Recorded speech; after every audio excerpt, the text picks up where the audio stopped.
এই শ'ল মাছটো দেখিছে নহয়, এই মাছটো মানুহ এজনে পুখুৰী সিঁচি একদম লগালগ দি থৈ গৈছেহি আৰু পুৰা ফ্ৰেছ হৈ আছে। ভাবিছোঁ এইটোকে আজি বনাই খাম বুলি।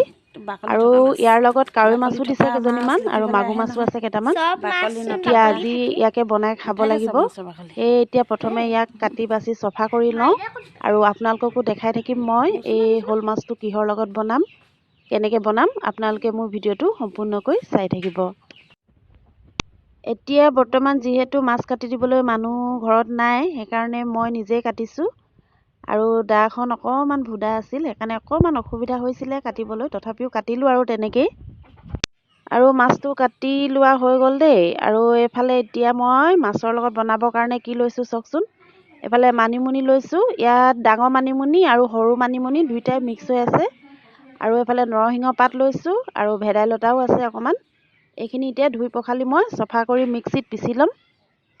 আৰু মাছকেইডোখৰত এতিয়া নিমখ হালধি ঘঁহি ফ্ৰাই কৰি ল'ম। মাছখিনি মই ফুল ফ্ৰাই নকৰোঁ, হাফ ফ্ৰাই কৰি থ'ম। যিহেতু মই মাছকেইডোখৰ জোল বনাম, সেইকাৰণে জোলত হাফ ফ্ৰাই কৰি মাছটো বনালে শাকৰ সোৱাদটো বেছি আহে, সেইকাৰণে হাফ ফ্ৰাই কৰি ল'লোঁ।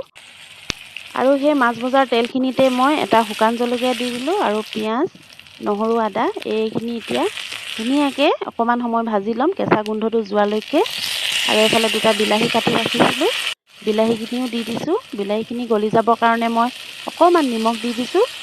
আৰু এইফালে বিলাহীখিনি অকণমান ভজাৰ পিছত গলি গ'ল। আৰু ইয়াত চকল চকলকৈ দুটা আলু কাটি থৈছিলোঁ, সেই আলুকেইডোখৰো ইয়াতে দি দিছোঁ। আৰু এইফালে যিখিনি মিক্সিত মই নৰসিংহ, ভেদাইলতা আৰু মানিমুনি পিচি থৈছিলোঁ, সেইখিনিও দি দিছোঁ। আৰু এতিয়া অকণমান লৰাই লোৱাৰ পাছতে ইয়াত সোৱাদ অনুসৰি নিমখ আৰু হালধি দি দিম। মানিমুনি, নৰসিংহ, ভেদাইলতা এইবিলাকতো আমাৰ স্বাস্থ্যৰ কাৰণে কিমান উপকাৰী আমি সকলোৱে জানো। তথাপিও কেতিয়াবা আমি বিচৰা এলাহত বা বিচাৰি নাপাওঁ পটককৈ, এনেকুৱাত মানে খোৱাটো খুব কম হয়। কিন্তু আমি যদি প্ৰায় এনেকৈ মাজে সময়ে খাই থাকিব পাৰোঁ, আমাৰ স্বাস্থ্য ভালে থাকিব। আৰু সৰু ল'ৰা ছোৱালীবিলাককতো প্ৰায় খুৱাবই লাগে। পানী দিয়া অকণমান পাছতে শাক পূৰা উতলিবলৈ লাগি গ'ল। এনেকুৱাতে মই ভাজি থোৱা মাছকেইডোখৰ দি দিছোঁ। মাছকেইডোখৰ দিও আৰু অলপ সময় উতলিবলৈ দিম।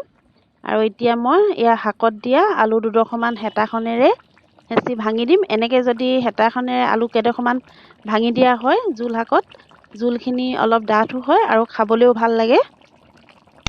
এইখিনি হৈছে আৰু আলুও ধুনীয়াকৈ সিজি গৈছে। এতিয়া ইয়াতে মই পিচি থোৱা নহৰু, আদা অকণমান দি দিম আৰু জালুকো কেইটামান পিচি থৈছোঁ, সেইখিনিও দি দিম। এনেকৈ জীয়া লোকেল মাছত অকণমান জালুক দি দিলে খুব ভাল লাগে। আৰু তাতে বতৰটো আজি অকণমান ঠাণ্ডা হৈছে। আৰু 5 মিনিটমান উতলাৰ পাছতে আমাৰ মাছৰ আঞ্জা ৰেডি হৈ যাব দেই। খাবলৈ সঁচাকৈয়ে কিন্তু খুব সোৱাদ লগা হৈছিলে দেই। খুব মিঠা লাগিলে মাছটো খাই, একদম পূৰা তাজা তাজা মাছ আছিলে। আৰু এইফালে চাওকচোন শাকখিনি ইমান ধুনীয়া জাল বান্ধি গৈছে, দেখিছেনে বাৰু? এনেদৰে যদি লোকেল মাছ নৰসিংহ, মানিমুনি আৰু ভেদাইলতাৰ লগত বনাই খোৱা নাই, এবাৰ খাবচোন, খাবলৈ খুব সোৱাদ লগা হয়। আৰু মোৰ মাছৰ আঞ্জা বনোৱা পদ্ধতিটো আপোনালোকৰ চাই কেনেকুৱা লাগিলে বাৰু? যদি ভাল লাগিলে লাইক এটা কৰি দিবলৈ নাপাহৰিব।